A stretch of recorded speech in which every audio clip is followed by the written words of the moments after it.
They said the stallion was a demon, untamable, savage, a storm on 4 legs. At the auction, he broke free, scattering men like leaves, his hooves striking terror into the crowd. Guns were raised, chaos ruled, until silence fell. Before hundreds of stunned eyes, the wild horse bowed, lowering his head not to power, not to fear, but to a little girl no one expected. That was the moment everything changed. The summer sun rose slowly over Bitterroot Valley, painting the horizon in shades of gold and amber. The air shimmered with heat, though it was barely morning, and the wide dirt road leading to the county fairgrounds was already alive with the rattle of old trucks, the clatter of horse trailers, and the chatter of neighbors who rarely had reason to gather all in one place. Dust rose in lazy swirls beneath boots and hooves, drifting like a veil over the wooden fences and faded banners strung across the entrance gate. Emily Carter clung to her grandmother June's hand as they stepped off the gravel path. Her worn leather shoes scuffed the earth, and the smell of hay, sweat, and fried dough mingled in the air, creating a strange blend of festivity and tension. To anyone else, it was a cheerful Saturday, but to Emily, everything felt heavy, as though a storm lingered just beyond the ridgeline of the Bitterroot Mountains. At 8 years old, Emily had eyes too old for her age. They were wide and blue, filled with a kind of quiet wisdom that unsettled adults and made other children step back. Around her neck hung a small silver horseshoe charm, dulled by years but polished smooth where her grandfather's thumb had once rubbed it absent-mindedly. She never took it off. It was the last piece of him she had left. "Stay close, Em," Grandma June said, adjusting her sun hat against the glare. Her voice was roughened by years of worry and work, but her hand was warm and steady. "Crowds get wild when money's in the air." Emily nodded, though she was barely listening. Her gaze swept over the crowd, noticing the way people gathered in small circles, their voices lowered to excited whispers. She caught fragments of sentences: "wild stallion," "impossible to break," "came down from Bitterroot Ridge," "dangerous as sin." Her stomach tightened. She already knew what they were talking about. The wild horse. For weeks, talk had spread like wildfire through the valley of a massive black stallion caught in the mountains. No one had ever managed to rope him before, though generations of ranchers had tried. They said he moved like smoke, vanishing into the trees, impossible to pin down. But a week ago, McCoy's men had returned with him, battered and sweating, triumph stamped across their faces. And now, here he was, up for auction like any ordinary beast. Emily squeezed her necklace until the silver bit into her skin. Her grandfather would have hated this. The fairground stretched wide, with corrals set up in a rough semicircle and a wooden stage in the center for the auctioneer. Men in Stetsons leaned against the rails, calling out to one another, while women fanned themselves with church programs. Children darted between legs, chasing after each other, their laughter cutting sharp against the hum of adult conversation. Somewhere nearby, a fiddle played, adding a careless rhythm to the uneasy morning. "Grandma," Emily asked softly, "why did we come?" "We don't have money for anything." June hesitated before answering. Her weathered face, lined deep from years of sun and grief, turned toward her granddaughter. "Your grandfather never missed an auction. 30 years he came, rain or shine. I reckon we owe him to keep the tradition. And besides," she added in a whisper, "I need to speak with Mr. Turner about work at his supply store." "Every dollar matters these days." Emily nodded, though her throat felt tight. She hated the way people stared at them. Everyone in Bitterroot knew the Carters had lost their ranch the year before. After her grandfather's accident in the mountains, debts piled up faster than her grandmother could pay them. The land, their land, had been seized and sold cheap to William McCoy, the wealthiest and most ruthless rancher in the county. It was McCoy's name that echoed in every corner of their loss, his shadow that stretched over every part of their lives. A shout rose from the far corral. Emily turned quickly, her heart pounding. There, behind heavy reinforced rails, stood the stallion. He was nothing like she had imagined. Bigger, darker, more alive. His coat shimmered like polished obsidian under the sun, each muscle rolling with barely contained power. His mane streamed wild down his neck, tangled yet beautiful, and his eyes, black as night, scanned the crowd with a fury that made grown men flinch. He struck the ground with one massive hoof, the sound echoing like a gunshot, and the boards of the corral quivered. "Lord Almighty," someone muttered nearby. "That's no horse. That's a devil on 4 legs." But Emily didn't see a devil. She saw fear. She saw confusion. And she saw something else, something that tightened her chest so fiercely she couldn't breathe. Loneliness. The stallion tossed his head, nostrils flaring, as if he too could feel every eye upon him. His sides heaved with quick breaths, and when one of McCoy's men cracked a whip near the rails, he lunged, teeth bared, sending the man stumbling backward in terror. Laughter and jeers erupted from the crowd, but Emily's fists clenched. "Stop it," she whispered, though no one heard. Her grandmother tugged gently at her sleeve. "Don't stare too hard, Em. Nothing good comes from crossing paths with something that wild." But Emily couldn't look away. The silver charm pressed warm against her skin, and her grandfather's voice echoed in her memory. "Horses are like people, Em. They got souls, and souls weren't made for cages." The auctioneer's bell clanged, drawing the crowd toward the stage. The first lots were rolled out, docile mares, a few steers, wagons of supplies. Prices rose quickly, men waving paddles, the chant of the auctioneer ringing like a hymn of greed. Emily tried to listen, tried to care, but her gaze kept drifting back to the corral where the stallion paced endlessly, circling like a caged storm. And then, with a voice that carried over the crowd, the auctioneer boomed, "Ladies and gentlemen, our special lot of the day."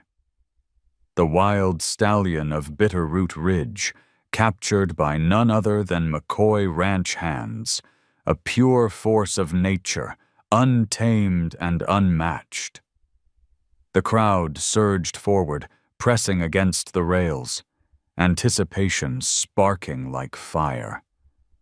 Emily's pulse raced. She felt the moment tighten around her like a noose. Something was about to happen. The auctioneer's voice still rang in Emily's ears as the crowd pressed closer to the rails. Men leaned forward, their hats tipped back, women shielded their eyes from the glare of the Montana sun, and children balanced on the edges of crates to catch a better glimpse. The wild stallion, his black coat blazing like fire in the harsh light, paced the corral with a restless fury. He struck the ground again and again, as if the earth itself had offended him. Emily's small fingers tightened around the silver horseshoe charm at her neck. The cool metal had warmed under her skin, pulsing as though alive. She thought of her grandfather, his slow smile, the way his voice carried when he spoke of the mountains. He had always said the Bitterroot Peaks were alive, whispering to those who cared enough to listen.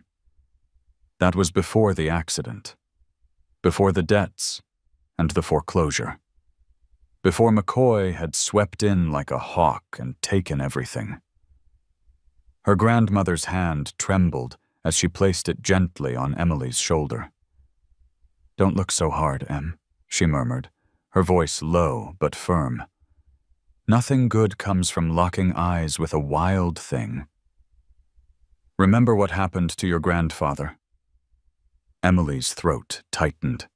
She wanted to ask, what really happened? The town called it an accident, a slip on wet rock, a fall into the ravine. But she had overheard hushed voices late at night, whispers her grandmother tried to bury. Men muttering that William McCoy had reason to push old Carter out of the way, that he wanted the north pasture for more than cattle. Every time Emily tried to ask, her grandmother shut her down with a sharp, "Enough." Yet the shadow of doubt clung to the girl like the dust of the valley. As the bidding began, Emily's gaze drifted, not to the crowd, but inward, to the memory of her grandfather standing tall in his faded denim jacket, the silver chain glinting against his chest, where the charm now rested on hers. She remembered his voice on their last ride together. "You listen with your heart, not just your ears. A horse will tell you everything if you're quiet enough." The chant of the auctioneer snapped her back.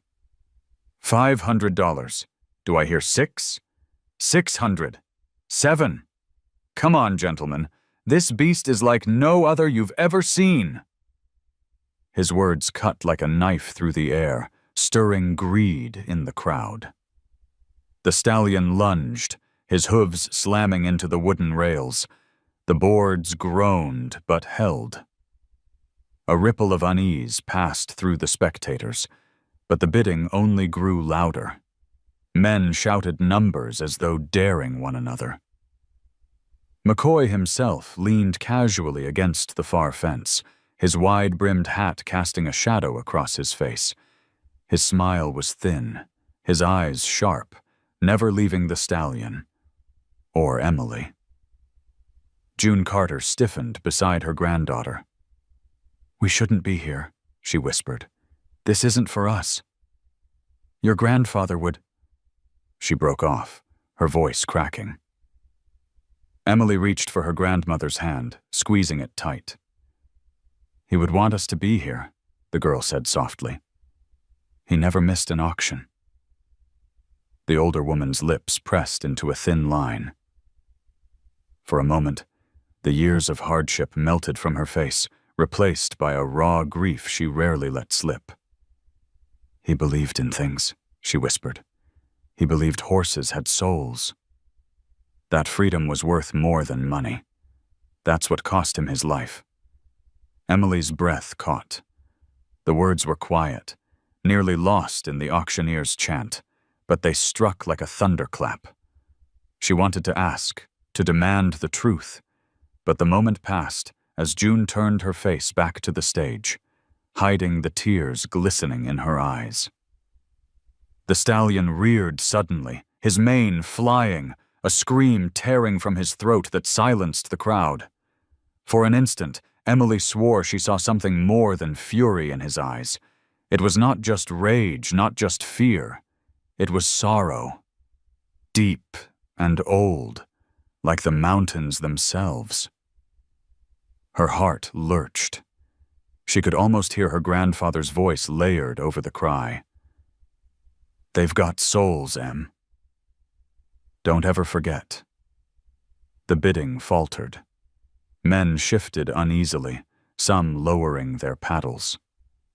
McCoy's smile faltered just enough for Emily to notice. He whispered something to one of his ranch hands, who nodded and slipped away through the crowd. Emily shivered, though the sun burned hot on her skin. She tugged at her grandmother's sleeve. "Grandma," she whispered, "do you think he knows?" June frowned.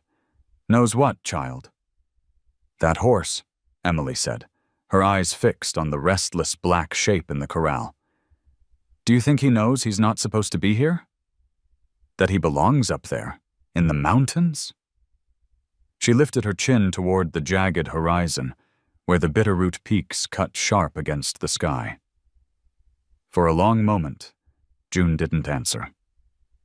Then she sighed, a sound heavy with both pride and sadness. Your grandfather thought so. He used to say some creatures aren't meant to be tamed. Maybe he was right. The stallion screamed again, thrashing against the ropes, and the auctioneer raised his voice above the din. Ladies and gentlemen, who will claim this legend of the bitterroot? Do I hear 1,000? The crowd roared, hands shot up, numbers flew. Emily pressed closer to the rail, her breath shallow, her heart hammering.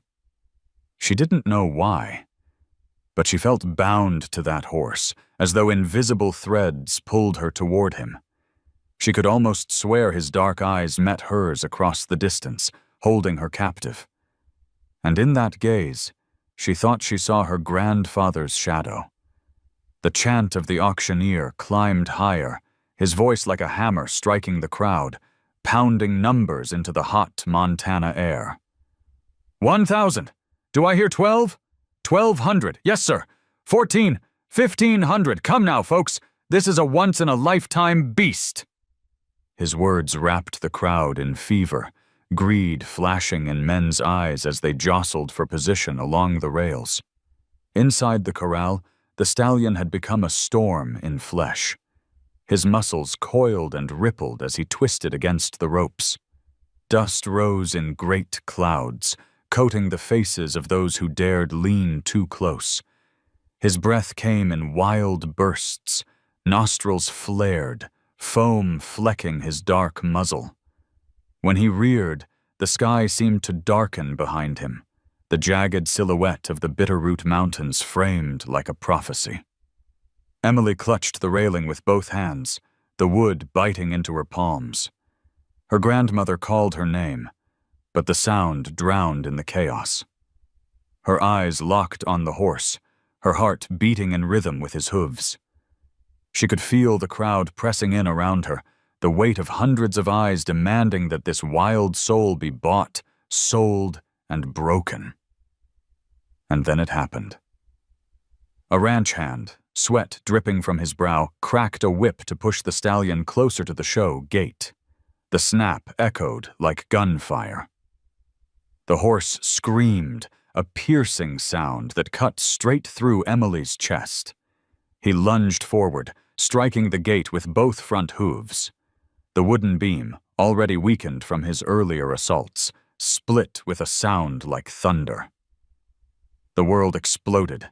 The stallion surged through the opening, wood splintering around him. He bolted into the arena, a living avalanche of fury and fear. The auctioneer's chant shattered mid-word. Shouts erupted as men scrambled, women shrieked, children cried. Benches toppled, hats flew, and the fairgrounds dissolved into chaos. Emily was thrown sideways as bodies surged for the exits. She hit the ground, grit scraping her knees, the world spinning in a blur of boots and skirts. She scrambled upright, coughing on the dust, just in time to see the black stallion whirl in the open ring, his eyes rolling white, his mane a whip of shadow. Two cowboys flung ropes, but he twisted like smoke, the lassos slicing empty air. Another man swung a chair as if it were a lion tamer's whip, only to be knocked flat when the horse charged, hooves pounding inches from his head. Panic rippled outward, sending people crashing into one another as they tried to flee. "Shoot him!" William McCoy's voice cut through the din like a blade. He stood on the auction platform, red-faced with fury, pointing toward the animal. "Before he kills someone!" A rifle appeared in a man's hands, the barrel glinting in the sun. Emily's stomach dropped. She wanted to scream, but the words stuck like stones in her throat. The stallion froze for the briefest instant, his ears pricked, his eyes scanning. Dust swirled around him, wrapping his body in a shroud. And then, those eyes found Emily. The world narrowed to that single connection. The crowd, the shouts, the raised gun, all of it blurred away. His gaze locked on hers, dark and unyielding, and she felt as though the ground beneath her had vanished. Her heartbeat matched his breathing. Her fear melted into something else. Recognition. Her lips moved before she realized she was speaking. "It's all right," she whispered, though the words were lost in the roar. "You're not alone." The stallion's massive chest heaved. He pawed the ground, tossing his head, his whole body taut with energy. For a terrifying second, Emily thought he might charge her too. But then, impossibly, he sank down.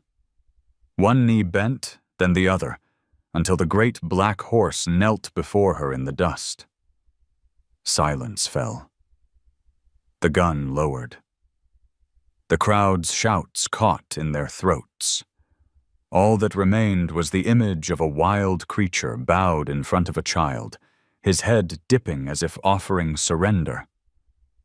Emily, trembling but steady, stepped forward. Her hand reached out, crossing the space between them. She touched his muzzle. Warm, damp, alive. His breath rushed against her palm, not as fury, but as trust. Gasps rippled through the spectators. A woman crossed herself. A man muttered, "Never seen the like." McCoy's face twisted, a storm of rage and calculation. This was no ordinary scene. It was a spectacle that would spread through every corner of Montana by sundown. Emily's grandmother finally reached her, grabbing her shoulders and pulling her back. "Emily! Dear God, what are you doing?" But the girl's eyes never left the horse. Even as June clutched her close, Emily knew something unspoken had just passed between them, something no one else could ever understand. The stallion stayed kneeling a moment longer, then rose with a snort that sent dust scattering. He turned, circling Emily once, and then stood as still as a monument, head lowered, as if waiting. McCoy found his voice again, though it shook with fury. "That horse is mine," he bellowed, "and no little girl changes that." His words rolled over the stunned crowd, but they felt hollow against the sight before them. Emily pressed her hand to her necklace, her grandfather's charm burning against her chest. She whispered into the dust and silence, not caring if anyone heard. "Your name is Storm." The stallion flicked his ears, and for an instant Emily swore she saw a flicker of understanding. The Kuan fairgrounds had never been so still. Dust hung in the air like smoke, the smell of sweat and fear clinging to the silence. Men who only minutes earlier had shouted bids now stood frozen, their paddles dangling uselessly at their sides. Women clutched their children, wide-eyed, whispering prayers under their breath. All of them stared at the impossible scene. A wild stallion, untamed and feared, kneeling before a girl no older than 8. Emily's hand rested against the stallion's muzzle. The heat of his breath curled across her skin, quick and uneven, but no longer violent. His dark eyes, once blazing with panic, now glimmered with something softer, something she couldn't name. Her heart thundered, yet she felt no fear. For the first time since her grandfather's death, she felt safe, as though he were standing right beside her. Her grandmother June was trembling, her grip tight on Emily's shoulders. "We have to leave," she whispered fiercely. "This isn't natural, Em." "It isn't safe." But Emily shook her head, her gaze never leaving the stallion. "He's not dangerous," she said softly. "He's scared. He just wants to go home." The words carried farther than she intended. The nearest men shifted uncomfortably, glancing at one another. Some nodded, almost reluctantly, as if admitting the child had seen something they had not. Others scoffed, unwilling to let go of their fear. From the auction platform, William McCoy's voice rang out, slicing through the silence. "Enough of this foolishness!" His hat brim shadowed his face, but his eyes glittered with rage. "That horse belongs to me, and no child's trick will change that fact." He raised his arm, signaling to his men. Two ranch hands moved forward cautiously, ropes coiled in their fists. The stallion's ears flicked back. His body tensed, a ripple of muscle running down his shoulders, but he did not bolt. Instead, he remained still, his head slightly lowered, his gaze locked on Emily. She placed both hands against his cheek. "It's all right," she murmured, barely a breath. "I'm here." The ranch hands hesitated. They had seen the stallion crush fence posts and throw grown men like dolls. Now, faced with the sight of him calm under a child's touch, their courage faltered. One glanced at McCoy, who snarled and motioned again. "Do it!" McCoy barked. But before they could move, another voice cut across the arena. "Hold on, Bill." It was Jack Nolan, the town's veterinarian. He stepped out from the crowd, tall and lean, his weathered face set with quiet authority. "You put another hand on that horse right now, you'll have blood on your hands." McCoy's jaw tightened. "Stay out of this, Nolan. This is my property, and I'll handle it how I see fit." Jack ignored him. His gaze went to Emily. "Step back, honey," he said gently. "Let's not push him." Emily didn't move. Her small hands remained on the stallion's face. "He's not going to hurt me," she said with a certainty that silenced even the skeptical murmurs of the crowd. "He trusts me." Gasps rippled again. Some spectators whispered about miracles, others about curses. The weight of the moment pressed heavy on everyone's chest. Finally, the stallion exhaled. A long, shuddering sigh. He lowered his head further, almost bowing, and for a heartbeat, it felt like the entire valley bowed with him. Emily smiled faintly. "Storm," she whispered, testing the name aloud. "Your name is Storm." The stallion flicked an ear, a soft snort leaving his nostrils as if answering. McCoy's fury boiled over. He slammed his hat against his thigh. "Enough. Tie him down, or I swear." But Jack raised his hand sharply. "You do that, and you'll have to answer to this town." Everyone here saw what just happened. That's no beast, Bill. That's a soul. And you can't put a price tag on that. The crowd stirred. Men and women exchanged glances. Some nodded, emboldened by Jack's words, while others stepped back, unwilling to challenge McCoy openly. But the seed of doubt had been planted, and McCoy knew it. Emily's grandmother pulled her away at last, her arms wrapped protectively around the girl. Yet Emily twisted in her grasp, her eyes never leaving Storm. As the ranch hands finally threw ropes over the horse's neck, Storm resisted for the briefest moment, then stilled, his gaze following Emily until he was led back toward the reinforced pen. The silence fractured into scattered conversations, the crowd buzzing with speculation. Some spoke of destiny, others of witchcraft. But all agreed on one thing. What they had witnessed would not be forgotten. McCoy, his face a mask of forced calm, adjusted his hat and raised his voice once more. "The auction continues," he declared. "This horse will be sold, as planned." But even as he spoke, his eyes cut toward Emily, sharp and calculating. Emily pressed the silver charm to her chest. She could feel the weight of McCoy's stare, but she refused to look away. Somewhere deep inside, she knew this was only the beginning. By the time the sun dipped behind the Bitterroot Mountains, the fairgrounds had emptied into silence. Only a few scattered scraps of paper and trampled cups littered the dirt, reminders of the chaos that had shaken the town. The wild stallion, Storm, as Emily had dared to call him, was locked again behind the reinforced pen. Men lingered near the corral, muttering, their faces still pale with disbelief at what they'd witnessed. Emily and her grandmother walked home along the dirt road, their shadows stretching long against the orange glow of dusk. June's grip on Emily's hand was tight, her pace brisk.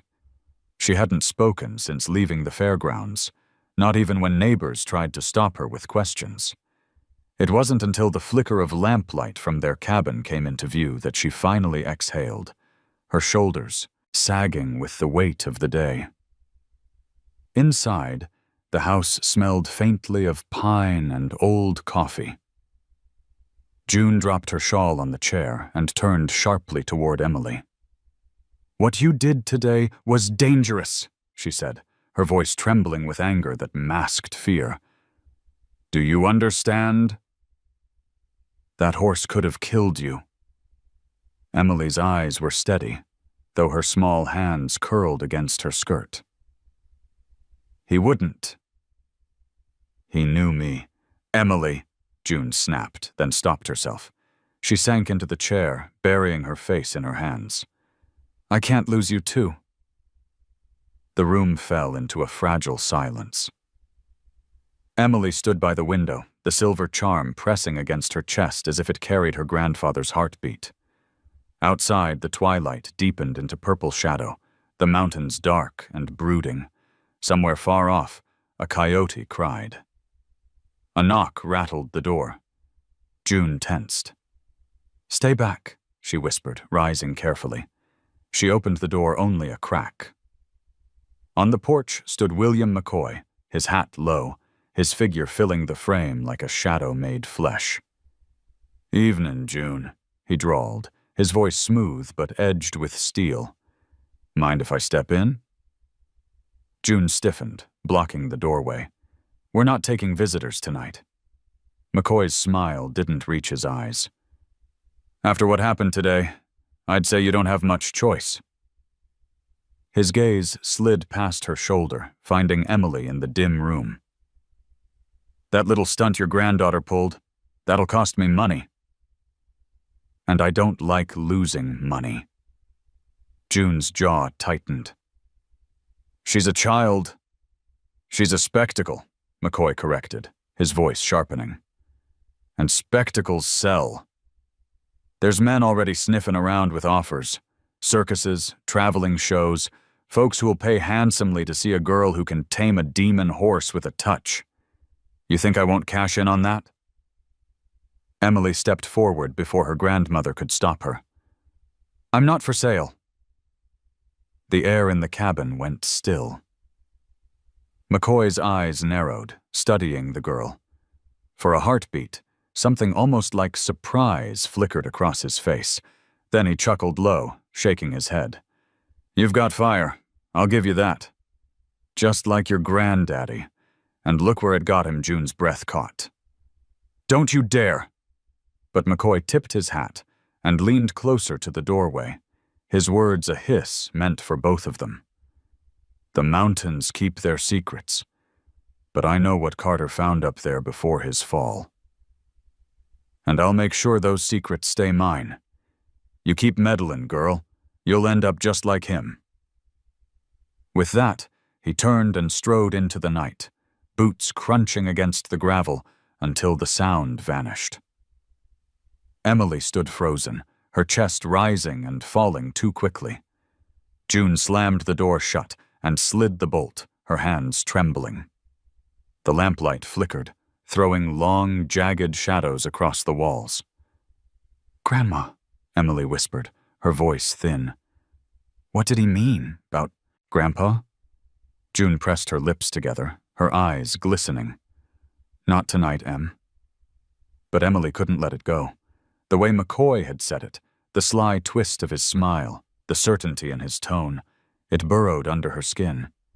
She turned toward the small shelf in the corner, where her grandfather's old notebook lay tucked between dusty Bibles and weathered seed catalogs. She had found it once before, its pages filled with sketches of mountains and notes about water springs. Tonight, the book seemed to glow with a weight she had never noticed. Later, when her grandmother finally dozed in the rocking chair, Emily crept across the room and pulled the notebook free. She lit a candle, shielding the flame with her hand, and opened to the last page. The words stopped abruptly mid-sentence, scrawled in hurried ink. "If I don't make it back, trust the mountains. The truth lies where the wind speaks." Her heart thudded. McCoy had known something her grandfather had tried to protect. And now Storm, the wild horse, was at the center of it all. Emily closed the notebook, her resolve hardening. She would not let McCoy silence her grandfather's truth. She would not let Storm be broken, sold, or destroyed. As the candle burned low, the girl whispered to the darkness, "He chose me, and I'll choose him outside." Unseen in the shadows near the fence line, a figure lingered. One of McCoy's men, sent to watch. He spat into the dirt, pulled his hat low, and melted back into the night, leaving only the sound of the wind rattling the pines. Morning came gray and restless over Bitterroot Valley. A thin mist clung to the fields, the mountains half-veiled as though reluctant to reveal themselves. Inside the Carter cabin, Emily sat at the kitchen table with her grandfather's notebook spread before her. The paper smelled faintly of dust and pine, edges worn soft from years of handling. She traced the ink with her finger, the words like a secret voice calling from the past. June moved quietly behind her, spooning coffee into a chipped enamel pot. She hadn't spoken much since McCoy's visit the night before, but the lines on her face had deepened, and her hands shook as she poured the water. Emily knew better than to press her, but the silence weighed heavy. The notebook was filled with sketches, rough outlines of mountain ridges, winding streams, symbols Emily didn't understand. Some pages were crowded with notes in hurried script, measurements, directions, fragments of thought. Over and over, her grandfather had circled the same words: North pasture, springs beneath, protect the land. Emily bit her lip. The North pasture. That was the piece McCoy had taken first when the ranch slipped into debt. It was barren on the surface, rocky and dry. People laughed when her grandfather insisted it was the most valuable land they had. But what if he had been right? A sudden knock on the door startled them both. June froze, her eyes flicking toward Emily. She set the coffee pot down without a word and went to the door. This time, it wasn't McCoy. It was Jack Nolan. His tall frame filled the doorway, his hat in his hands, eyes shadowed with concern. "Morning, June." "Emily," he greeted softly. "I thought I'd check in after yesterday. Half the town's still talking about it." June hesitated before stepping aside. "Come in, Jack. But make it quick. We don't need more eyes on this house." He entered, his boots thudding softly on the wood floor. His gaze fell immediately to the notebook on the table. "That belonged to Carter, didn't it?" Emily nodded. "It's all I have of him. But I think it's more than just notes." Jack pulled up a chair, flipping the book carefully, as though it might fall apart in his hands. He studied the sketches, his brow furrowing. He was mapping water sources, he murmured. "See here? These lines mark underground flows. I've seen charts like this before, from geologists. Your grandfather wasn't guessing. He knew. Emily leaned closer. Knew what? That McCoy's pasture isn't barren at all, Jack said grimly. There's a spring under it. Maybe more than one. If tapped, it could supply the whole valley. Water's worth more than gold around here, especially when summers keep getting drier. Carter must have found proof. June's face hardened, her lips pressed into a thin line. And that's why McCoy wanted him out of the way. The silence that followed was sharp as a knife. Emily swallowed hard, her chest aching. The pieces were falling together. Her grandfather's sudden death, McCoy's hunger for the land, his threats whispered in the night. Jack closed the notebook and set it gently back in front of Emily. This is dangerous knowledge, Em. If McCoy knows you have it, he won't stop until he takes it. Or worse. Emily straightened her back, her small fists clenched. Then I won't let him know. But I can't ignore it, either. Grandpa wanted me to find this. He wanted me to protect it. June reached across the table, her hand trembling as she covered Emily's. He wanted to protect you, child. That's all he ever wanted. The moment was broken by the faint sound of hooves outside. Jack stiffened, rising quickly. Through the window, Emily saw riders in the distance, McCoy's men, patrolling near the edge of their property. They lingered for a while before turning back toward town, but the message was clear. They were being watched. Jack lowered his voice. Listen, you can't fight McCoy head-on, but you do have something he doesn't. A bond with that horse. Storm might be your only chance to stand against him. Emily's heart leapt at the name. She thought of the stallion kneeling, his eyes finding hers in the chaos. She thought of the way he had stilled under her hand, as if he'd been waiting for her all along. June shook her head sharply. Absolutely not. She's a child, Jack. I won't let her risk her life with that animal. Jack's eyes softened.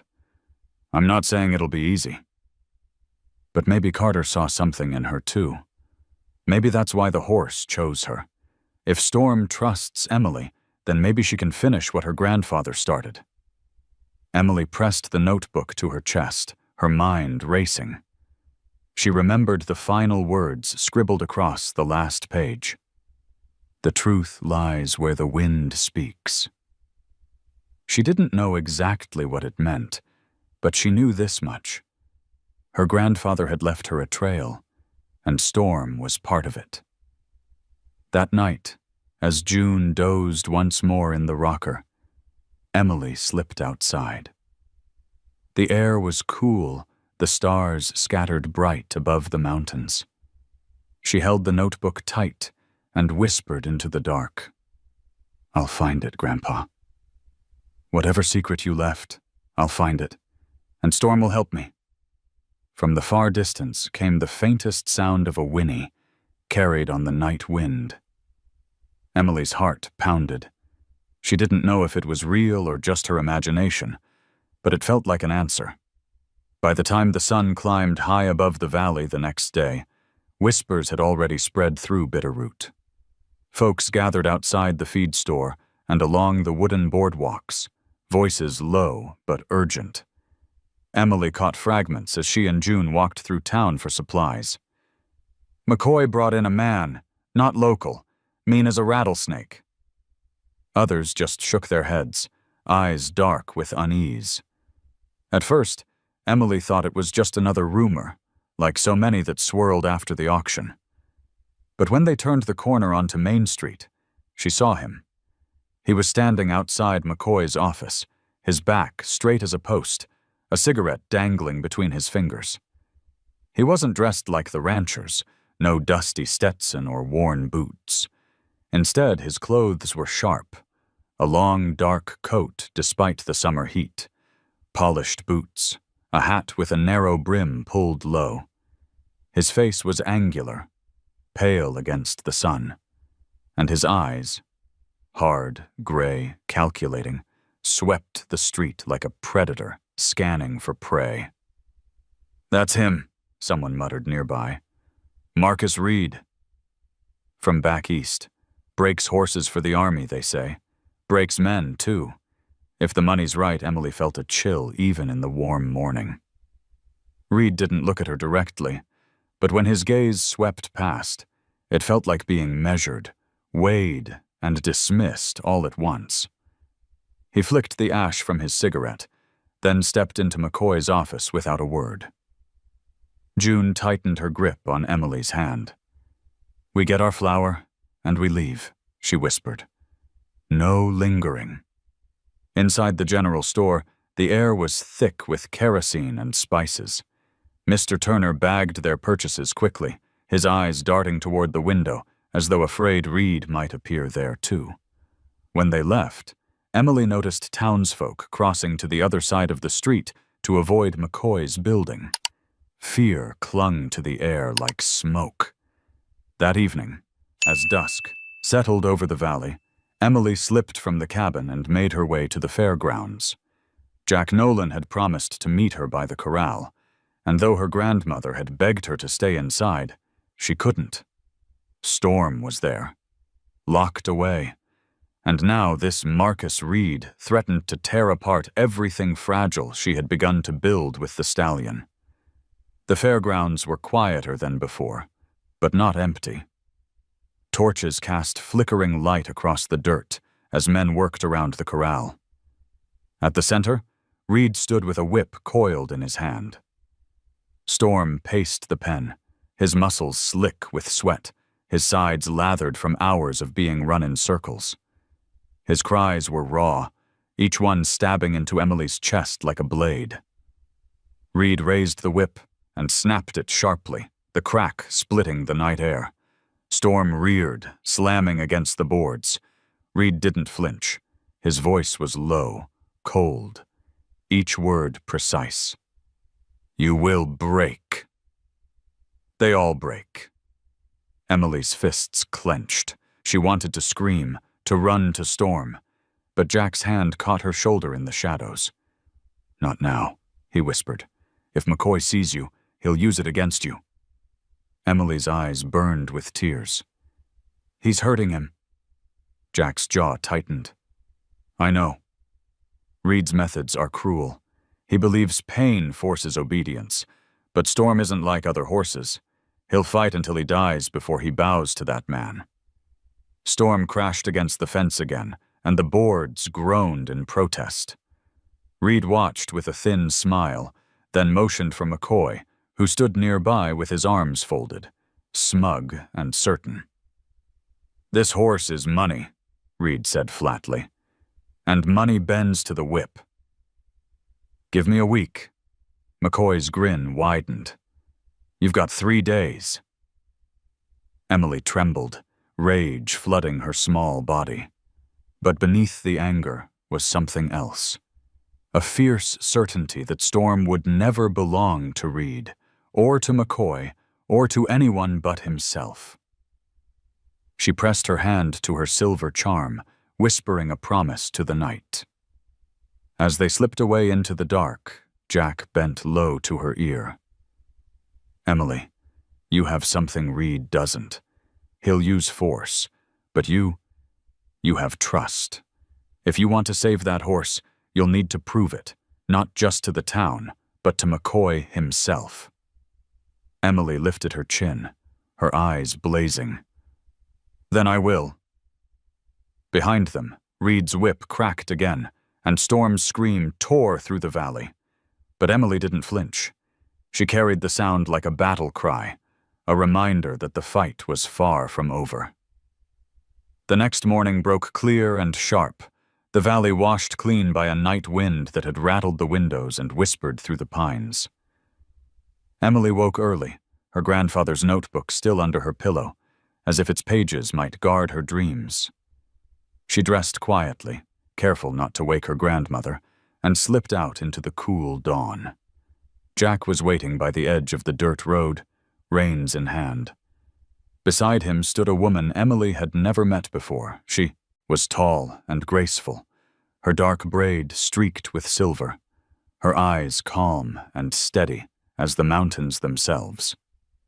She wore a simple denim shirt, but around her neck hung a pendant of carved stone, shaped like a feather. "This is Evelyn Greyhawk," Jack said, his tone carrying respect. "She's Salish. Knows these lands better than anyone, and she knows horses in ways most folks have forgotten." Evelyn inclined her head, her voice smooth as river water. "Your grandfather and I were friends." He understood the old ways. He listened. Her gaze settled on Emily, soft but piercing. "And you? Storm listened to you when no one else could." "That means something." Emily's throat tightened. She clutched the silver charm at her neck. "I didn't do anything. He just looked at me." Evelyn smiled faintly. "Sometimes that is enough." They walked together toward the edge of the fairgrounds, keeping low behind the cottonwoods. The corral where Storm was kept was guarded, but in the early light most of McCoy's men had drifted off for breakfast. From the shadows, Emily saw him again, restless, pacing, his coat dark with sweat, his mane tangled from Reed's merciless drills. Her chest ached. "They're hurting him." "Yes," Evelyn said quietly, "and the more he fights, the harder they'll try to break him." That's the way of men who only understand control. She knelt in the dirt, drawing lines with a twig. "But Storm doesn't need control. He needs recognition. If you want him to trust you, you must speak in a language older than whips and ropes." Emily crouched beside her, eyes wide. "How?" "Through silence," Evelyn replied. "Through breath. Through stillness. Horses are prey animals. Their first question to everything is, 'Are you safe?' If you answer with fear, they flee. If you answer with anger, they fight. But if you answer with calm, they will stand beside you." Jack nodded. "I've seen it myself. The best trainers know you don't force a horse. You invite him." Emily's small brow furrowed. "But how do I do that?" Evelyn placed a hand on the girl's shoulder. "Start with your breath. When you're near him, breathe slow, steady, like the wind moving through grass. Don't chase him. Don't demand. Just be there, patient, until he chooses you again." The words settled in Emily's chest like seeds. She turned her eyes back to Storm, who had stopped pacing and was watching them from across the pen. Even from a distance, his gaze locked on hers, as though he had heard every word. That evening, when the guards were thinner and Reed had left for town, Jack and Evelyn brought Emily close to the pen. Storm's ears flicked forward, his nostrils flaring, a low snort rolling from his chest. Emily stepped slowly, her hands open at her sides. She remembered Evelyn's words. "Breathe like the wind." She drew a long inhale, then let it out softly, her shoulders loose, step by step. She closed the distance. Storm pawed the dirt, his muscles tense, but he didn't bolt. She stopped just beyond the fence, lowering her eyes slightly so she wouldn't appear as a predator. "It's me," she whispered. "Emily." Storm blew through his nose, tossing his head, but he didn't turn away. His great body quivered like a drawn bowstring, yet he stayed. Emily exhaled again, slow and even, until her breath matched his rhythm. For a long, trembling moment, nothing else existed, just the quiet pulse of two beings sharing air. Then, to her astonishment, Storm lowered his head. Not fully, not like before, but enough to show he was listening. Tears pricked Emily's eyes. She wanted to reach out, to touch him, but she remembered Evelyn's warning. Don't chase. Don't demand. So she stayed still, her palms open, her breath steady. Behind her, Evelyn's voice was soft. Good. Don't rush him. Trust takes time. The spell broke when one of McCoy's men came stomping back with a lantern, cursing about misplaced tack. Storm jolted, his head snapping up, muscles coiling tight. Emily stepped back quickly into the shadows with Jack and Evelyn, her heart pounding. As they walked home under the rising moon, Evelyn laid a hand on Emily's shoulder. You have something rare, child. Storm sees you not as a captor, not as a threat, but as a companion. That bond is your strength. Hold it, protect it, and it may change everything. Emily nodded, clutching her silver charm. She felt it burn warm against her skin, as if her grandfather were walking beside her in the starlit dark. Storm's scream split the night air. Emily jerked awake, her heart hammering, certain the sound had traveled miles through the valley. She rushed to the window, pressing her face against the cool glass. Far off, under the lantern glow of the fairgrounds, she saw Storm thrashing, slamming against the boards of his pen. Shadows moved frantically around him, McCoy's men shouting, Marcus Reed standing calm in the chaos, a whip curled in one hand. Emily grabbed her boots and darted for the door. June stirred in her rocker, half asleep. Where are you? Storm, Emily gasped. Something's wrong. She didn't wait for an answer. The dirt road blurred under her feet as she ran, lungs burning, her silver charm bouncing against her chest. By the time she reached the fence line, Jack Nolan was already there, crouched low in the shadows. He caught her arm before she could run out into the open. Stay down, Em, he whispered harshly. Look. Together they watched. Storm's body heaved, his eyes rolling white, foam dripping thick from his mouth. He bucked violently, nearly toppling the corral posts. Yet his movements were strange, wild but unfocused, as though his mind and body had been split apart. What's happening to him? Emily whispered, her voice breaking. Jack's jaw clenched. They've doped him. Emily blinked. Doped? Injected him with stimulants. Makes him burn out fast, mind clouded, body on fire. Reed's forcing exhaustion. He wants to strip Storm of every ounce of fight until he collapses.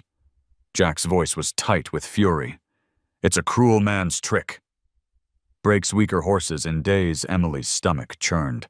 She could see Reed standing in the torchlight, his gray eyes glinting as he watched Storm stumble and crash against the rails. He wasn't training. He was dismantling. I have to stop it, Emily said, surging forward. Jack caught her arm again. You run out there now. McCoy will use it against you. You'll only make Storm suffer more. We need proof, not just anger. Storm screamed again, collapsing to his knees before lurching back up. Emily pressed her fist to her mouth, tears blurring her vision. She wanted to climb the fence, to throw herself in front of Reed, to shout until the mountains split open. Instead, she dropped to her knees in the dirt, pulling the silver charm into her hands. Storm, she whispered to the wind. It's me. Hold on. Please hold on. Perhaps it was foolish, but as she breathed, slow and steady the way Evelyn had taught her, she swore the stallion hesitated. His sides still heaved, his body still shuddered, but his head tilted slightly toward the shadows where she knelt. His gaze, wild, burning, locked with hers, and for a heartbeat the noise of the world vanished. Reed snapped the whip, breaking the moment. Storm lunged again, crashing into the boards, splinters flying. McCoy shouted something Emily couldn't hear, and the men closed in with ropes. Storm's body convulsed, his legs tangling, until finally, with a guttural cry, he collapsed onto his side. Dust exploded around him, the earth trembling beneath the weight of his fall. Emily's scream was silent, lodged deep in her chest. She wanted to run to him, but Jack held her fast, his face pale and grim. "Not now," he said hoarsely. "We'll get him through this." But not tonight. The men dragged Storm back to his feet, forcing him upright with ropes and shouts. His body swayed, barely balanced, his eyes dull from the poison coursing through him. Reed stood close, one hand pressed to Storm's neck, as if claiming ownership. Then, satisfied, he motioned for the men to leave the horse tied until morning. When the torches dimmed and the fairgrounds quieted, Jack led Emily back toward the cover of the trees. She was trembling so hard she could barely walk. "They're killing him," she whispered. Jack crouched before her, gripping her shoulders. "Listen to me. They think this will break him, but Storm isn't ordinary. If anyone can survive Reed's cruelty, it's him. And if anyone can pull him back from the edge, it's you." Emily's tears streaked down her cheeks. "What if I'm too late?" Jack shook his head firmly. "Then he wouldn't have knelt for you. He wouldn't have chosen you. Hold to that, Emily. Hold it like your life depends on it. Because his does." That night, back at the cabin, Emily couldn't sleep. She sat by the window, staring toward the faint glow of the fair grounds. She pressed her grandfather's notebook to her chest, whispering his words. "The truth lies where the wind speaks." The wind rustled through the pines, carrying with it the faintest sound, a low, pained whinny. Emily closed her eyes, her fists tight. "I'll save you, Storm. I swear it." By the end of the week, the town was buzzing louder than a hive. Word of the wild stallion kneeling before a child had traveled far beyond Bitterroot. Ranchers from neighboring valleys, traders from the city, and curious onlookers all poured in, filling the boardwalks, the saloon, and every spare bed in town. What had once been a local auction had become a spectacle, a story no one wanted to miss. At the center of it all was William McCoy. He walked the streets with his hat tipped low and a grin that stretched too wide. He had turned gossip into gold, every rumor feeding his pockets. Yet behind that grin lay fury, for the sight of Emily standing beside Storm had rattled him in ways he couldn't admit. It was during one of these crowded afternoons, in front of the saloon where men were wagering over dice, that McCoy made his announcement. He stepped onto the wooden porch, his voice booming across the street. "Ladies and gentlemen," he declared, raising his hands for silence, "in 1 week's time, at the opening of our summer festival, I'll put this nonsense to rest. The girl claims the horse chose her? Then let her prove it. In front of all of you?" The crowd murmured, curious, expectant. McCoy's eyes cut through the throng, finding Emily where she stood with June and Jack. His smile sharpened. "If the girl can mount that stallion and ride him before the crowd, the beast is hers. If not, he's mine, and I'll see him sold to the highest bidder by sundown." The street erupted in shouts. Some laughed, clapping their neighbors on the back. Others gasped at the audacity. Wagers flew instantly, some betting on the girl, most against. Emily froze, the weight of every gaze pressing on her. Her grandmother's grip on her arm tightened painfully. "Absolutely not," June hissed. "She's a child, McCoy." You can't, but McCoy cut her off with a lazy wave. It's fair. The people want a show. Let them have one. If she truly has the gift, let her prove it. His voice dropped, low and venomous. Unless you're afraid. Jack stepped forward, his voice sharp. This is exploitation, McCoy. You're risking her life for your greed. McCoy's grin never faltered. Life is risk, Nolan. And if you've got nothing worth risking, you've got nothing worth keeping. Emily's chest tightened. She wanted to scream, to say no, to hide from the hungry eyes of the crowd. But then she thought of Storm. Drugged, beaten, chained. She thought of her grandfather's notebook and the words scrawled in fading ink. Protect the land. She thought of Storm lowering his head to her touch, his gaze meeting hers in the chaos. She stepped forward, her voice trembling but clear. I'll do it. The murmurs turned to gasps. June clutched her arm as though she'd been struck. Emily. Emily lifted her chin. He chose me. I won't let him be sold. For a moment, silence hung heavy. Then McCoy tipped his hat, his smile wicked. So be it. 1 week. Bitter Root Festival. The girl against the storm. That night, the Carter cabin was filled with arguments. June pleaded, her eyes wet, her voice breaking. You'll die, Em. That horse is wild. He's not a game. He's a danger.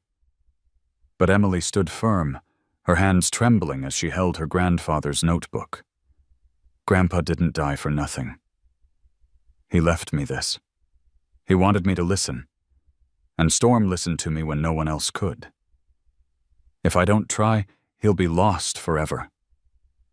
Jack was quiet until the fire burned low.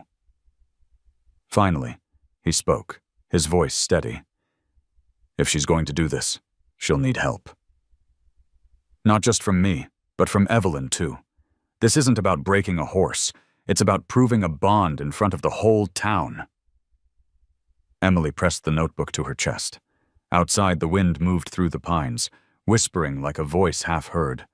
She closed her eyes and whispered back, I won't let you down, Grandpa. Or you, Storm. The night before training began, the valley seemed unusually still. No coyotes called, no owls stirred the trees. The only sound was the wind slipping down from the Bitterroot peaks, carrying with it the scent of pine and distant snow. Emily sat alone on the porch steps of the cabin, her knees tucked to her chest, her grandfather's notebook open across her lap. The moonlight pooled over the pages, illuminating the rough sketches of ridgelines and water springs, the hurried notes scrawled in his familiar hand. June had gone to bed after another round of pleading, her voice ragged with fear. Jack had promised to meet them in the morning with Evelyn to begin training. For now, Emily was alone with the words her grandfather had left behind, words that felt less like ink on paper and more like whispers drawn out of the night itself. She traced the final entry with her fingertip. If I don't make it back, trust the mountains. The truth lies where the wind speaks. Her lips moved around the words, repeating them softly, until they became a prayer. The wind speaks, she murmured, closing her eyes. The night air brushed her cheek as if answering. And then she remembered. The last ride she had taken with him, months before he died. They had climbed into the high pasture, just the two of them, her small hands clutching the saddle horn, while his steady voice guided her. She remembered how he stopped at the ridge, pointed at the valley, and said, You hear that, Em? That's not silence. That's the land breathing. When you don't know where to go, listen to it. It'll never lead you wrong. Her throat tightened. tears pricking her eyes. She wished more than anything that he were there now, to tell her she wasn't foolish, to tell her she was strong enough. She pressed the silver charm at her neck, holding it so tightly it left an imprint in her palm. A gust of wind rustled the pages of the notebook, flipping it open to a sketch she hadn't noticed before. It was faint, drawn lightly in pencil, an outline of a horse, head bowed, mane flowing like smoke. Beneath it, in tiny letters, he had written, "The one who kneels is not conquered, but heard." Emily's breath caught. It was as though he had seen this moment long before it happened. Storm kneeling before her at the auction wasn't a miracle, wasn't chance. It was something deeper, a recognition that went beyond training, beyond ownership. She pressed her hand to the page. "You knew," she whispered. "You knew he'd find me." A sudden noise startled her, the faint creak of the porch boards. She turned quickly and found Evelyn standing in the shadows, her braid falling over one shoulder. She must have walked from her camp in the trees, silent as the wind itself. "You hear him too," Evelyn said gently, nodding toward the notebook. "Your grandfather. His words aren't gone, Emily. They live in you." Emily's tears spilled over, but she didn't look away. "I don't know if I can do it. McCoy wants me to fail. Reed wants me broken. What if I'm not enough?" Evelyn stepped closer, crouching until their eyes met. "Enough for who?" "For them. They will never see you. They will never see Storm. But he does. That horse saw you when no one else could. That's why he knelt. That's why he waits." Trust that Emily wiped her cheeks, her small shoulders squaring. "Then I'll try. I'll listen. I'll be what he needs." The wind picked up again, whistling softly through the pines. Evelyn tilted her head, listening, her eyes shining in the moonlight. "Do you hear it?" she asked. Emily nodded slowly. "Yes. It's like he's here." They sat together until the candle in the window burned low, the night wrapping around them like a cloak. When Emily finally rose, clutching the notebook to her chest, she felt something she hadn't felt in days. Calm. Not certainty, not victory, but calm, as though the mountains themselves had whispered, "You are not alone." She stepped inside, laying the notebook carefully by her bedside. Storm was still in his pen, beaten and drugged, but she would meet him again soon. She would breathe like the wind. She would listen like her grandfather had taught her, and together they would face whatever waited at the festival. Before closing her eyes, she whispered into the dark, "I'll ride with you, Storm. Not to own you, but to stand beside you."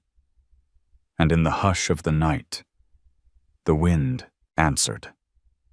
The morning of the Bitterroot Festival dawned bright and relentless, the sun climbing a cloudless sky as though determined to expose every secret, every fear. Banners snapped along Main Street, colored ribbons strung between storefronts. The smell of roasting meat and sweet corn filled the air, mingling with dust and sweat. From the mountains, a breeze carried the scent of pine, but it was quickly drowned by the sound of drums, fiddles, and the roar of the crowd. Emily walked beside her grandmother, her small hand swallowed in June's grip. Jack Nolan followed close, his jaw tight, his hat pulled low against the glare. Evelyn Greyhawk walked on Emily's other side, calm as stone, her braid gleaming silver in the sun. Together they pushed through the throng of townsfolk, neighbors, and strangers who had gathered from miles around. Everyone was here to see one thing: the girl and the wild horse. The fairgrounds had been transformed into a stage. The arena had been widened, its fences reinforced with new boards. Men sat on the rails, women perched on benches, children scrambled for the best view. At the center, Storm stood tethered, his coat gleaming black in the sunlight. His sides heaved, his ears flicked nervously at the roar of the crowd. Ropes bound his neck and legs, and Marcus Reed stood nearby, whip coiled, gray eyes watchful. When Emily saw Storm, her chest ached. He looked thinner, his body scarred from days of Reed's merciless training. Yet his gaze, when it found her across the arena, was alive, fierce, waiting. The crowd erupted as William McCoy strode onto the platform, his smile wide, his arms raised like a preacher about to deliver a sermon. "Ladies and gentlemen," he boomed, "today we witness the truth. They say this girl has power over a demon horse, that she can do what no grown man could. Well, I give her the chance to prove it. If she rides him today, the beast is hers. If not, he's mine, and by nightfall he'll be sold." Cheers thundered, though not all were joyful. Some jeered, others laughed, their voices sharp as knives. Bets were shouted, coins clinking in eager hands. June leaned down, her voice shaking. "You don't have to do this, Em. No one will blame you if you walk away." Emily's throat was dry, her heart slamming against her ribs. But she remembered her grandfather's words, Evelyn's lessons, Jack's steady faith. She looked up at her grandmother, her small face pale, but resolute. "If I walk away, Storm is gone. Grandpa wouldn't walk away." June's eyes filled with tears, but she nodded, her grip loosening. The announcer's voice rang out. "Step forward, Emily Carter." Emily let go of her grandmother's hand.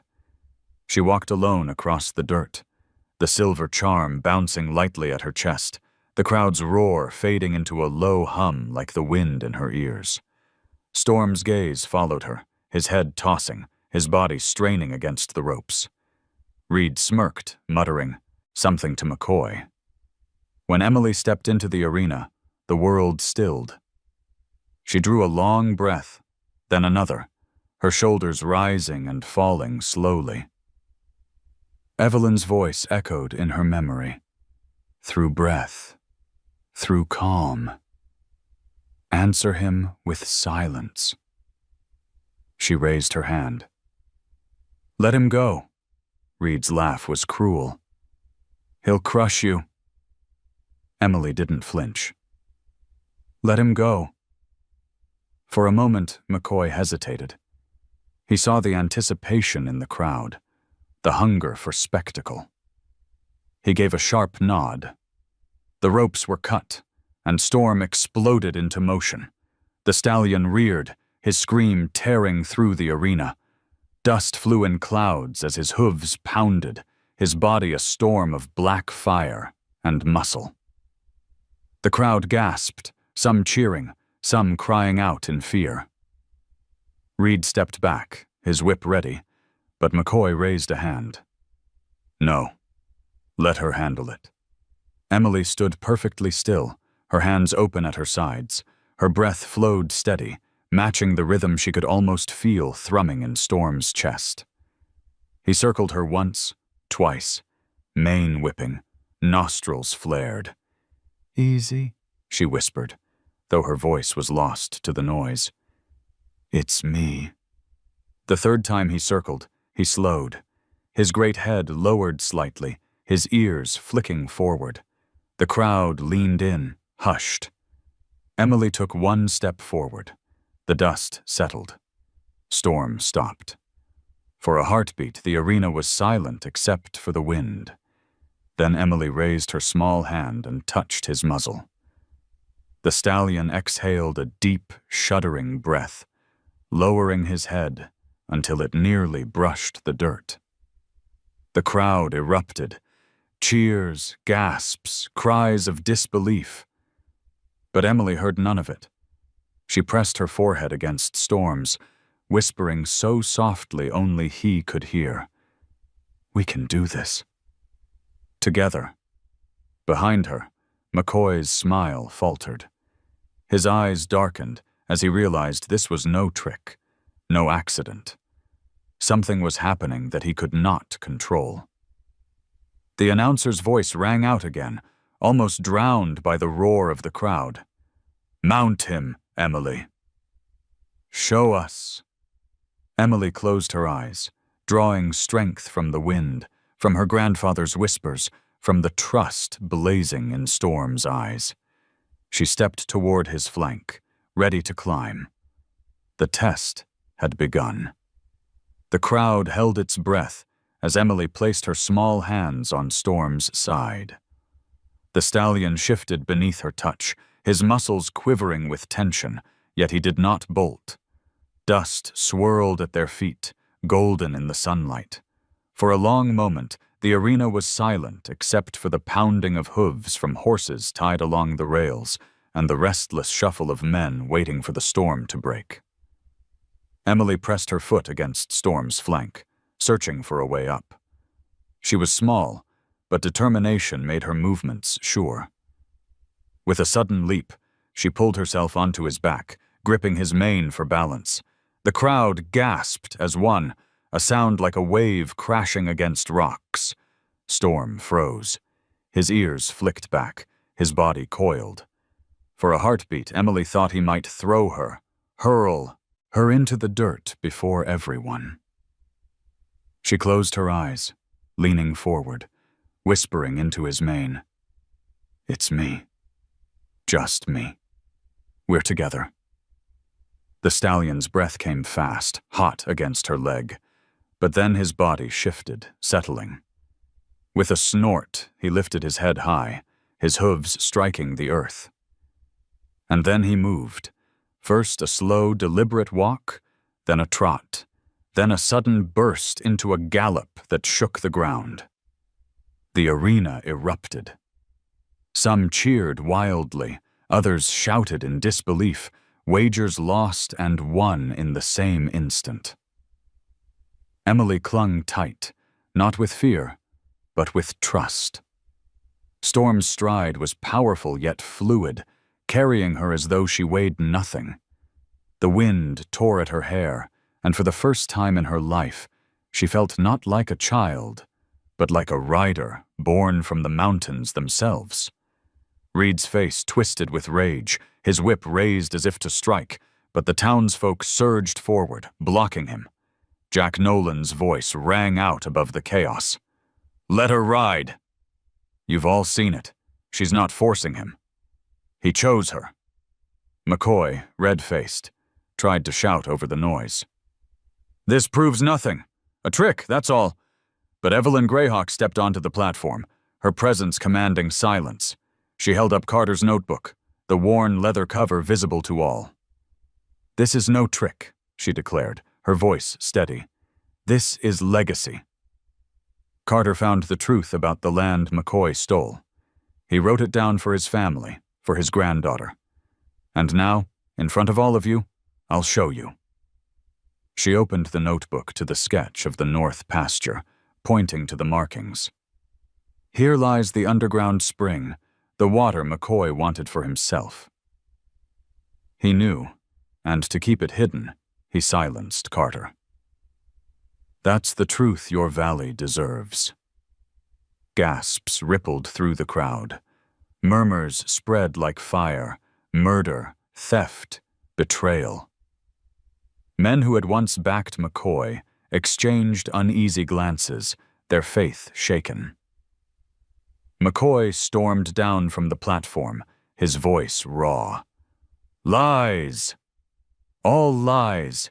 That old fool fell from the ridge, nothing more." But then Jack spoke, his voice cutting sharp. "I was the one who examined Carter's body. His injuries weren't from a fall. They were from a struggle. You pushed him, McCoy, or you had your men do it." A hush fell. All eyes turned to McCoy. His face darkened, sweat glistening on his brow. For the first time, his grin faltered. Emily, still astride Storm, raised her voice. "You wanted to break him like you wanted to break Storm. But you couldn't. He left the truth behind, and you can't silence it anymore." Storm reared, his hooves flashing in the sun, a cry ripping from his throat that echoed across the mountains. The crowd roared in response, not fear this time, but fury, outrage, vindication. Men surged forward, shouting for justice.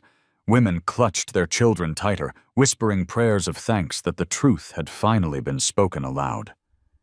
Reed tried to grab Storm's reins, but the stallion spun away, his power unchained.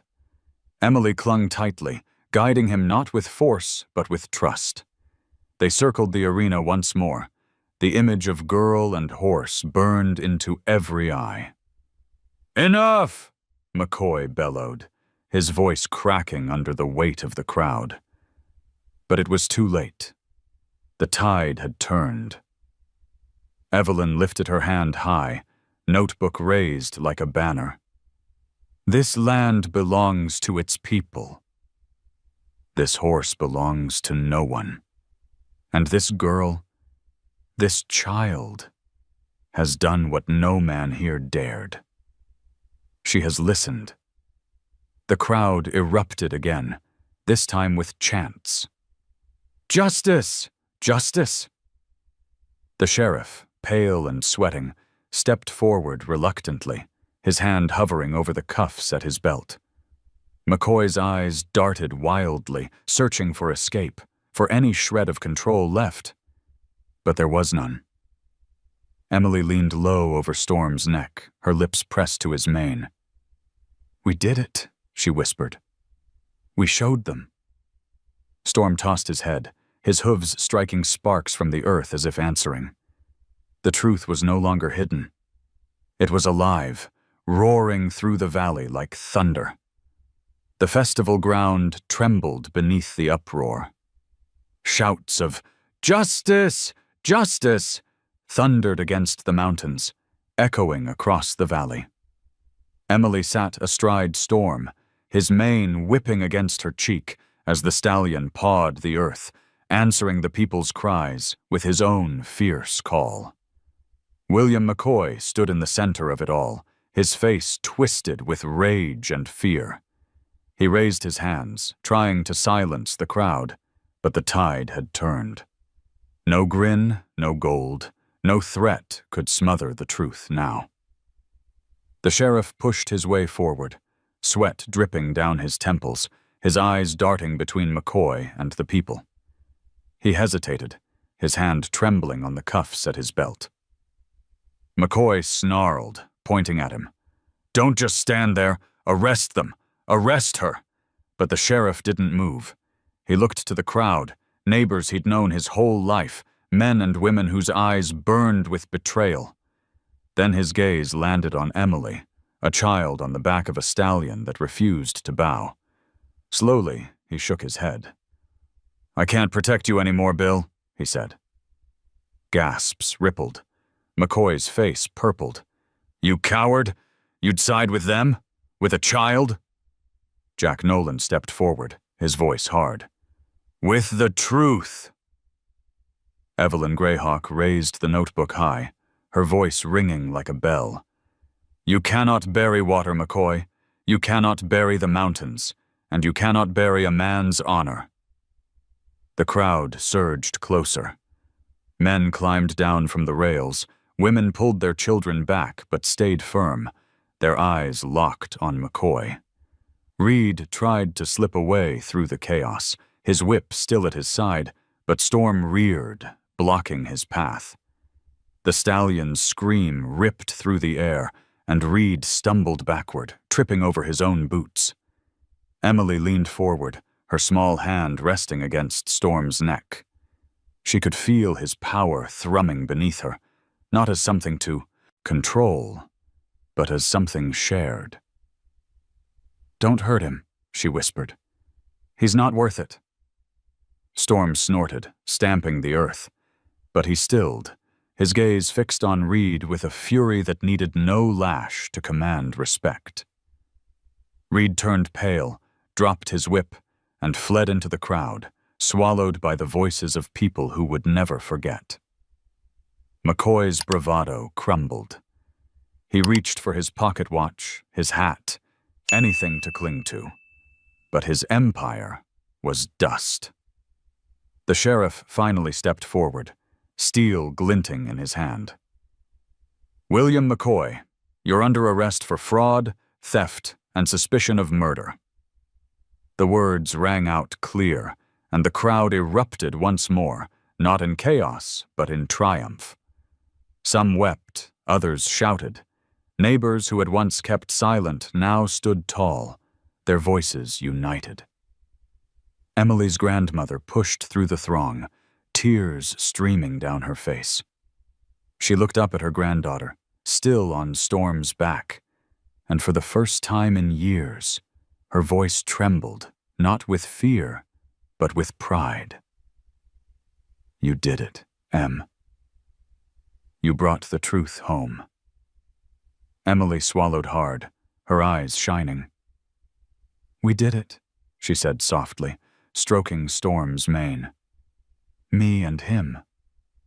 And Grandpa." The stallion reared once more, his hooves flashing against the sky, his cry echoing like thunder across the valley.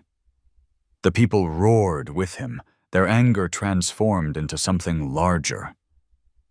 Hope. That night, fires lit the streets of Bitterroot, not in destruction, but in celebration. Lanterns swung from porches, music poured from fiddles, and neighbors gathered to speak freely for the first time in years. The Carter name, once weighed down by loss, was spoken with reverence. Emily sat outside the cabin with Storm grazing quietly nearby, his black coat glistening in the firelight. Jack sat on the steps, Evelyn beside him, and June rocking slowly in her chair. For the first time, there was peace in the air. But Emily knew the fight was not just about Storm or her family. It was about the valley itself, about the people who had found their voices. The fire of justice burned not in the lanterns or the music, but in the hearts of everyone who had stood together. She leaned her head against Storm's neck, whispering so softly only he could hear. "We're free. All of us." The stallion flicked his ears, as if he understood. The valley was quiet in the days after McCoy's arrest. The festival stalls were taken down, the music faded, and the dust settled back over Bitterroot's streets. Life resumed its slow rhythm, but something in the air had changed. People walked taller, spoke freer, as though a weight long carried had finally been lifted. For Emily, the world felt both bigger and smaller at once. Bigger, because she had stood before an entire town and proven that truth could not be broken. Smaller, because every moment now seemed tied to the bond she shared with Storm. Wherever she went, his presence lingered, whether grazing by the Carter cabin, his dark figure, outlined against the golden fields, or running free with the wind tangling his mane. One evening, as the sun dipped low and painted the valley in amber, Emily sat on the old fence post near their cabin. Storm stood nearby, his head lowered, grazing quietly. The silver charm her grandfather had given her glinted against her chest, warm from the day's heat.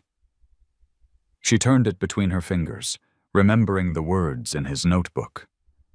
"The one who kneels is not conquered, but heard." Her grandmother stepped onto the porch, her shawl wrapped tight around her shoulders. For once, There was no fear in her eyes, only a tired kind of peace. "Your grandfather would be proud," June said softly. Emily looked up, her voice small but steady. "Do you think he knows?" June smiled, a tear slipping down her cheek. "Oh, he knows. He's in the wind, in the water, in that horse. He never left you, Em. He never will." Storm lifted his head then, as if he'd heard the words. His ears pricked, his eyes fixed on Emily, and in that moment she felt it too. The presence of her grandfather, the whisper of the mountains, the truth that had carried them through. The following week, the sheriff and a group of townsfolk came to the Carter cabin. They carried papers signed by the county judge, returning the north pasture to the Carter family. It was not just land, it was justice restored. The spring her grandfather had fought to protect would now serve the valley, not McCoy's greed. But Emily knew Storm did not belong to her. Not truly. He belonged to the wild, to the mountains where he had been born, and though he stayed close these days, sleeping in the pasture by the cabin, she knew the call of freedom still echoed in his veins. One night, as the stars blazed bright above the Bitterroot, Storm grew restless. He paced the fence line, his head tossing, nostrils flaring at the scent of the wind. Emily slipped outside in her nightdress, barefoot on the cool grass. She approached him slowly, laying her small hand on his muzzle. "You want to go," she whispered. "I can feel it." Storm blew softly against her cheek, his dark eyes reflecting the starlight. Emily pressed her forehead against his, fighting the lump rising in her throat. "It's all right. You don't have to stay for me. You gave me strength when I needed it. Now I'll give you freedom." She unclipped the rope that hung loosely from his halter and stepped back. Storm hesitated for a heartbeat, then lifted his head high, mane streaming in the night breeze. With a powerful surge, he leapt the fence, his hooves pounding the earth as he galloped toward the mountains. Emily stood frozen, tears streaking her cheeks as she watched him disappear into the shadows of the ridgeline. The silence afterward was deep, almost unbearable. But then, faint and distant, came the sound of hooves echoing across the valley, a cry that rolled down from the peaks like thunder. Emily's heart soared. He was not gone. He was where he belonged. Days passed, and life at the Carter cabin settled into a new rhythm. Emily helped her grandmother plant the garden, carried water from the spring, and spent her evenings reading her grandfather's notebook by the fire. Storm did not return every night, but sometimes, at dawn or dusk, she would hear him.